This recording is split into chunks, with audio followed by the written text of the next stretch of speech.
روس کے وزیر خارجہ سرگئی لاروف کا ایرانی ہم منصب عباس اراغچی سے ٹیلی فونک رابطہ ہوا ہے، جس میں دونوں رہنماؤں نے ایران امریکہ مذاکرات اور خطے کی کشیدہ صورتحال پر تبادلہ خیال کیا۔ روسی وزارت خارجہ کے مطابق روسی وزیر خارجہ نے جنگ بندی پر عمل کرنے کی ضرورت پر زور دیا۔ ایرانی وزیر خارجہ عباس اراغچی کا کہنا تھا کہ امریکہ کا غیر قانونی رویہ اور تضاد سے بھرے موقف سفارتکاری کے ساتھ مطابقت نہیں رکھتے۔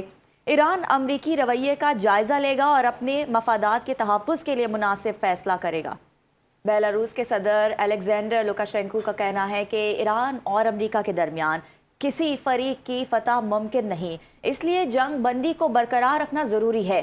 روسی میڈیا کو دیے گئے انٹرویو میں انہوں نے مشرق وسطی کی صورتحال پر بات کرتے ہوئے کہا کہ کو وقتی طور پر کامیابی ملی ہے، تاہم یہ نہایت نازک ہے اور اسے مستحکم کرنا ہوگا، جس میں بہت کچھ ٹرمپ پر منحصر ہے۔ بظاہر ٹرمپ نے سمجھ لیا ہے کہ مزید کشیدگی تباہی کا باعث بن سکتی ہے، تاہم ان کے ارد گرد ایسے لوگ نہیں جو انہیں غلطی سے روک سکیں۔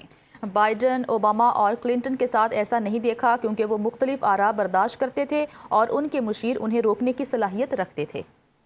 امریکی صدر ڈونلڈ ٹرمپ سابق صدور باراک اوباما اور جو بائیڈن پر برس پڑے، کہتے ہیں کہ ہماری ایران کے ساتھ ڈیل اوباما اور جو بائیڈن دور سے بہتر ہوگی۔ ان دونوں کے دور کے معاہدے امریکی تاریخ کے بدترین معاہدوں میں سے ایک ہے۔ اوباما اور بائیڈن دور کے معاہدوں نے ایران کو جوہری ہتھیار بنانے کی راہ پر لگا دیا۔ صدر ٹرمپ نے اپنی سوشل میڈیا پوسٹ میں کہا کہ جو ہم ڈیل کر رہے ہیں اس میں ایران نہ جوہری ہتھیار بنائے گا نہ بنا سکتا ہے۔ سابق امریکی صدور نے $1.7 ارب کیش ایرانی قیادت تک پہنچایا تھا۔ اگر میں ایران سے معاہدہ ختم نہ کرتا تو ایران کب کا جوہری ہتھیار بنا چکا ہوتا اور اسے اسرائیل اور مشرق وسطی میں امریکی اڈوں پر استعمال بھی کر چکا ہوتا۔ امریکی صدر نے کہا کہ میں گارنٹی دیتا ہوں میرے معاہدے میں اسرائیل، مشرق وسطی اور یورپ کے لیے امن، سیکیورٹی اور حفاظت یقینی ہوگی۔ یہ معاہدہ ماضی کی شرپسندی اور ذلت کے بجائے ایسی چیز ہوگی جس پہ پوری دنیا فخر کرے گی۔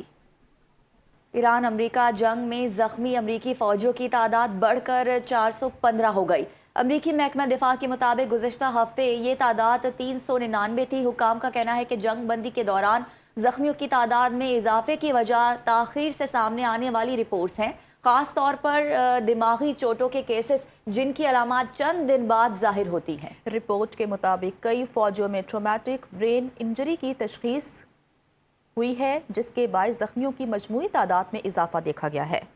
ایران نے دارالحکومت تہران کے ایئرپورٹس دوبارہ کھول دیے ہیں۔ امام خمینی انٹرنیشنل ایئرپورٹ اور مہر آباد ایئرپورٹ امریکہ اور اسرائیل کے ساتھ جنگ کے دوران بند کیے گئے تھے۔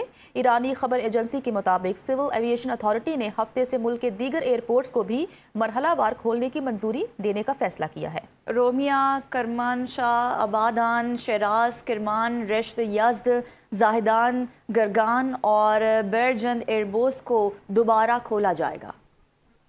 ایرانی پارلیمان کی نیشنل سیکیورٹی کمیٹی کے سربراہ ابراہیم عزیزی کا یہ کہنا ہے کہ ایران نے اپنی ریڈ لائن واضح کر دی ہے۔ الجزیرہ کو دیے گئے انٹرویو میں انہوں نے واضح کیا کہ مذاکرات کا مطلب یہ نہیں کہ ایران کسی بھی قیمت پر بات چیت کرے گا، بلکہ طے شدہ حدود کا احترام لازمی ہوگا۔